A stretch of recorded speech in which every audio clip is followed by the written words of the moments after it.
Ko e lotu whakaaho ki ha whakalotolahi mo ha whakatua melie me he wholofola. Ka veinga, tui pikitai. Pot wholofola, sione vahe tahawa ves whawha mo whaano. Ka ko sisu na ane kalanga o pehe. Ko ia oku ne tui pikitai kia te au. Oku ikai ko au oku ne tui ki ai. Ka ko ia na ane whikau mai au. Ko au hau au ki mamani koe mama. Koe uhi ke ilonga hataha o ku tui pikitai kia te au, pea oua tene kei nofo ai pe i he po uli. Amen. Ke tau lotu.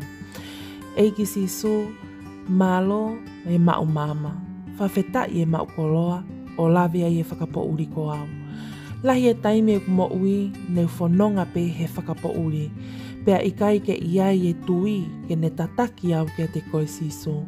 Kai whakawheta i he ahoni o kua tui pikitai kia te koe sisu. Ke umauai ai mama ko ia ke hulu hulu hoku wā i hala. Ke umauai ai mo ui ta engata. I ho hua whape sisu kalaisi ko koe hoku whakamo ui. Amen.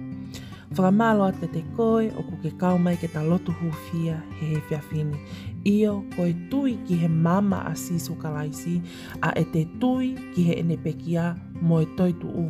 Ko ia ia te ta mauai ai mo ui ta engata.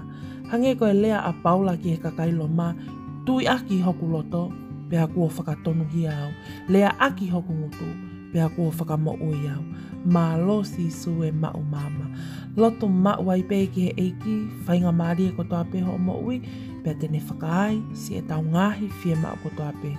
Don't forget to subscribe for daily prayers of hope and encouragement from the Bible. Thank you and God bless.